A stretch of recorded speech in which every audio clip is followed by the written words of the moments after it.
नमस्कार, news foundation देख रहे हैं और मैं आपके साथ रंजन सिंह। आपको बता दें कि बिहार में कुछ ठीक नहीं चल रहा है। बिहार की सियासत की हम बात कर रहे हैं। जिस तरीके से बीजेपी और वीआईपी में खटपट चल रहा है।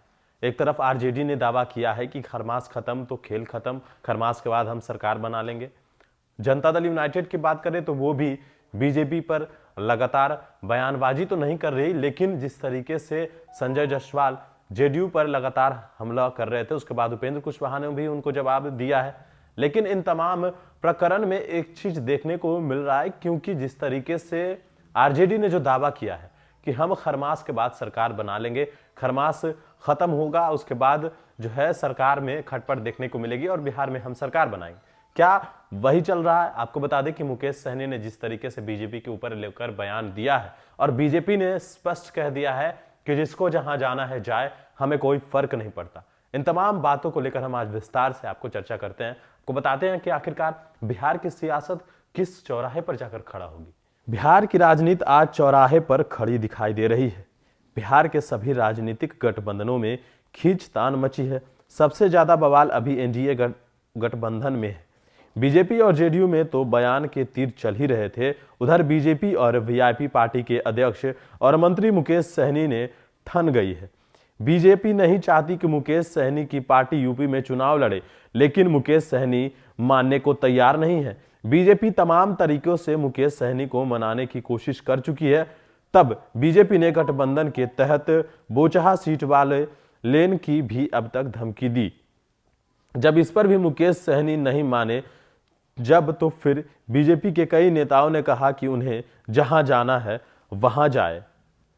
बीजेपी जिस तरीके से बयान दे रही है, उससे तो यह लगता है कि उसे सरकार से मतलब नहीं है। बहुत कम संख्या में बहुमत में चल रही सरकार में भला कहीं ऐसा कहा जा सकता है?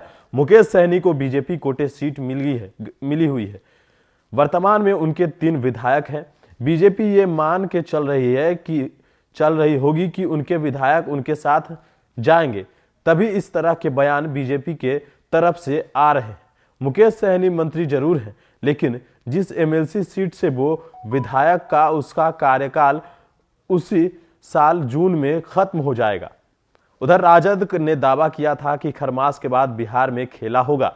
राजद के प्रदेश प्रवक्ताओं ने कहा है कि बिहार में खेला शुरू हो चुका है। अब देखिए क्या होता है। जिस तरह से बीजेपी मुकेश सहनी का अपमान कर रही है, उससे तो साफ है। 22 जनवरी को बीजेपी ने पटना में कोर कमेटी की बैठक पटना में बुलाई है, जिसमें बिहार के वर्तमान परिस्थितियों के बारे में चर्चा होगी और उनकी रिपोर्ट केंद्रीय नेतृत्व को दी जाएगी। इन सब के बीच जेडीयू यूपी में बीजेपी से गठबंधन नहीं होने पर चुनाव लड़ने पर आमादा है। बीजेपी ने यह साफ कह दिया है कि कम सीट होने के बावजूद बीजेपी ने नीतीश कुमार को मुख्यमंत्री बनाया। ऐसे में जेडीयू को यूपी में बीजेपी की मदद करनी चाहिए। अब इस सियासी घालमेल में बिहार की राजनीति किस रास्ते पर जाएगी, यह कहना तो अभी जल्दबाजी होगी, लेकिन यूपी चुनाव तक बिहार की राजनीति भी अपना रास्ता ढूंढ ही लेगी। आपको बता दें कि जिस तरीके से बिहार में बयानबाजियों का सिलसिला चल रहा है और दूसरी तरफ यूपी में विधानसभा चुनाव भी है। जेडीयू की बात करें तो जेडीयू भी वहां चुनाव लड़ने पर आमादा है। जिस तरीके से कहा जाए, एक तरफ जो गठबंधन होने की बात हो रही है, आरसीपी सिंह को दिया गया है जेडीयू का नेतृत्व कि वो बीजेपी से बात करे। एक बार आरसीपी सिंह ने कहा कि हम बात किए हैं, बात करने पर अभी बात नहीं बनी, फिर उन्होंने कहा कि हम अकेले चुनाव लड़ेंगे। फिर जब बैठक हुई, फिर बैठक के बाद उन्होंने कहा कि नहीं, अभी बातें होनी बाकी है। लेकिन इन तमाम चीजों के बीच जो राष्ट्रीय अध्यक्ष हैं जेडीयू के, वो ये मानने को तैयार नहीं है कि यूपी में चुनाव नहीं लड़ेंगे, क्योंकि स्पष्ट रूप से ललन सिंह ने कह दिया है कि हम यूपी में चुनाव लड़ेंगे चाहे जो हो जाए। लेकिन बीजेपी का कहना है कि हमने बिहार में कम सीट होने के बावजूद भी जो कहा था उस काम को पूरा किया, यानी कि नीतीश कुमार को मुख्यमंत्री बनाया।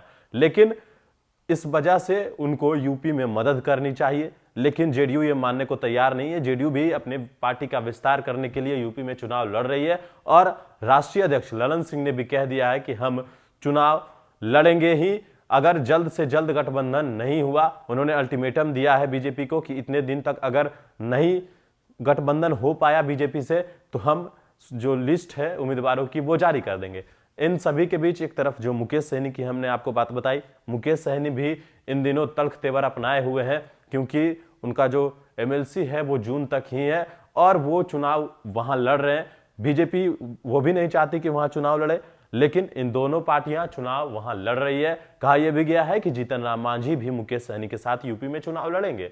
ये तमाम तस्वीरें जो है वो बिहार से निकलकर यूपी तक है, लेकिन जो सियासत बिहार से यूपी जा रही है, तो क्या इसका इफेक्ट बिहार पर पड़ेगा, ये तो आने वाले वक्त में पता चलेगा कि क्या होगा। लेकिन ये तो स्पष्ट है कि कुछ भी ठीक नहीं है।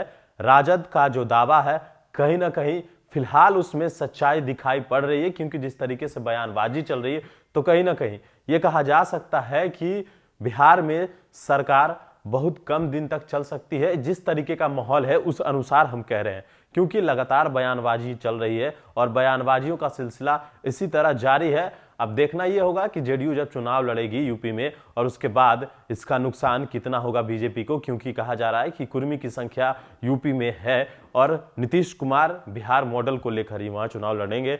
देखना होगा कि आखिरकार क्या कुछ होता है यूपी चुनाव में। लेकिन यूपी चुनाव खत्म होते ही बिहार की सियासत जो है वो अपना रास्ता निकाल लेगी कि आखिरकार बिहार में आगे क्या होगा, सरकार गिरेगी या चलेगी।